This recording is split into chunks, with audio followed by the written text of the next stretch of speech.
और इस मीनापुर की धरती को अपना नमन करता हूँ।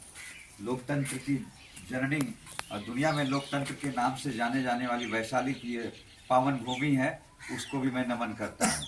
मैं सिर्फ आपसे 3 बात कहूँगा कि देश में जाति जनगणना क्यों जरूरी है और इससे आपको क्या लाभ मिलेगा और आने वाले समय में इसकी क्या भूमिका हो सकती है।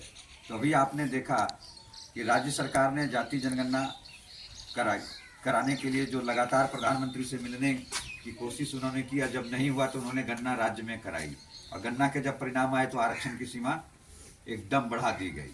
मालूम है ना आप लोगों को कि आरक्षण की सीमा बढ़ाई गई। तो अब सरकारी नौकरियों में हर परिवार के बच्चों जो उसकी तैयारी कर रहे होंगे उसको अवसर मिलेगा, तो तात्कालिक लाभ आपको मिली। लेकिन बड़ी लाभ के लिए जब तक राष्ट्र स्तर पर यानी भारत सरकार के द्वारा, भारत सरकार के अधीन इससे संबंधित विभाग जो जनगणना का काम करता है उसके द्वारा जब तक देश में जाति आधारित जनगणना नहीं होगी तब तक बड़ा लाभ नहीं मिलेगा। नीतियां बनती है केंद्र सरकार में, संसद में, विधानसभा में छोटा काम होता है। विधानसभा एक म्युनिसिपैलिटी की सरकार के बराबर काम कर रही है, इतनी ही ताकत उसको होती है। सारा निर्णय केंद्र में होता है। तो बजट में आपका हिस्सा बनेगा, आबादी के आधार पर बजट में हिस्सा की बात खड़ी होगी देश में, उस पर बहस होगी, उस पर निर्णय होगा। तो बजट का एक बड़ा हिस्सा जब आपके हिस्से में आएगा तो स्वतः कई सारी कल्याणकारी नीतियां बनेंगी। उससे आने वाले पीढ़ी जो आपकी है, यह जनगणना इतना जरूरी है कि यह आपका भविष्य, आपके बच्चे का भविष्य और आपकी आने वाली पीढ़ियों का भविष्य तय करेगी। आपके जीवन में खुशहाली लाएगी। कोई भी पॉलिसी बनती है कि यहाँ सड़क बनना है, पानी के लिए नल जाना है, स्कूल लगाना है, चिकित्सालय खोलना है, जितनी भी विकास से संबंधित काम हैं वो सब आंकड़ों के आधार पर दिल्ली में तय होता है। राज्य सरकार एजेंसी बनती है, उस काम को पूरा करती है। विकास के मुकम्मल नीतियों के निर्धारण के लिए, एक बेहतर विकास के लिए जो नीतियों का निर्धारण हो आंकड़ों के आधार पर ही होता है, लेकिन सरकार के पास आंकड़े नहीं है। इसलिए सरकार देश में जाति आधारित जनगणना कराए, इसके लिए हम आपके बीच आएगा। हम 2008 से लगातार देश भर में मैं घूम रहा हूँ। 2011 में जनगणना होने का फैसला केंद्र सरकार ने लिया था, लेकिन कुछ जाति जो वर्चस्ववादी जातियां हैं जिनका इस देश के संसाधनों पर कब्जा है, उन लोगों ने जाति जनगणना को होने नहीं दिया और 2011 से अब तक नहीं हुई। प्रत्येक 10 वर्ष में गणना केंद्र सरकार पूरे भारत के हर नागरिकों का, हर चीज का, गाय है, बकरी है, मवेशी है, गाड़ी है, घोड़ा है, साइकिल है, खटिया है, मुर्गा है, मुर्गी है, हर चीज की गिनती कराती है, सेंसस जनगणना कराती है। जातियों के आंकड़े इकट्ठा करके उसके सुंदर विकास के लिए, उसके अस्थायी विकास के लिए कोई काम नहीं कर रही है। तो 1931 आजाद भारत के पहले जो जनगणना अंग्रेजों ने, और इस मीनापुर की धरती को अपना नमन करता हूँ।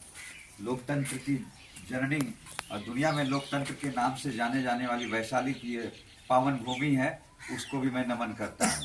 मैं सिर्फ आपसे 3 बात कहूँगा कि देश में जाति जनगणना क्यों जरूरी है और इससे आपको क्या लाभ मिलेगा और आने वाले समय में इसकी क्या भूमिका हो सकती है।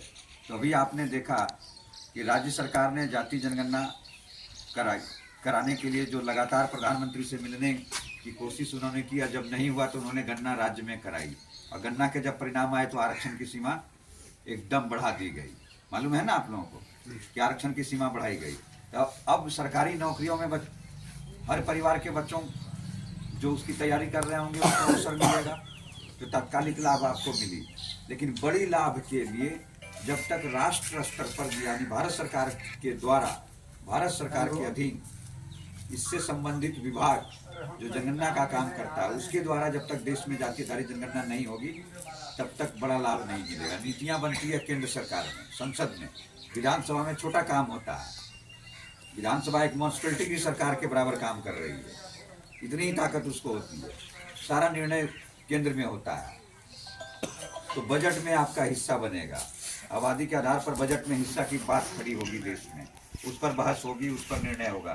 तो बजट का एक बड़ा हिस्सा जब आपके हिस्से में आएगा तो स्वतः कई सारी कल्याणकारी नीतियां बनेंगी। उससे आने वाले पीढ़ी जो आपकी है, यह जनगणना इतना जरूरी है कि यह आपका भविष्य, आपके बच्चे का भविष्य और आपकी आने वाली पीढ़ियों का भविष्य तय करेगी।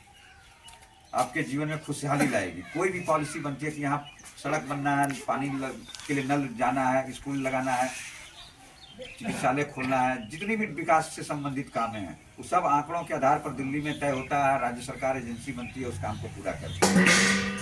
विकास के मुकम्मल नीतियों के निर्धारण के लिए, एक बेहतर विकास के लिए जो नीतियों का निर्धारण हो आंकड़ों के आधार पर ही होता है, लेकिन सरकार के पास आंकड़े नहीं है। इसलिए सरकार देश में जातीय आधारित जनगणना कराए, इसके लिए हम आपके बीच आएगा।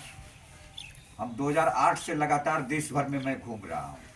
2011 में जनगणना होने का फैसला केंद्र सरकार ने लिया था, लेकिन कुछ जाति जो वर्चस्ववादी जातियां हैं, जिनका इस देश के संसाधनों पर कब्जा है, उन लोगों ने जाति जनगणना को होने नहीं दिया और 2011 से अब तक नहीं हुई। प्रत्येक 10 वर्ष में गणना मतलब केंद्र सरकार पूरे भारत के हर नागरिकों का, हर चीज का, गाय है, बकरी है, मवेशी है, गाड़ी है, घोड़ा है, साइकिल है, खटिया है, मुर्गा है, मुर्गी है, हर चीज की गिनती कराती है, सेंसस जनगणना कराती है।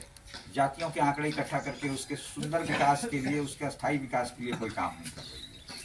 1931 आजाद भारत के पहले जो जनगणना अंग्रेजों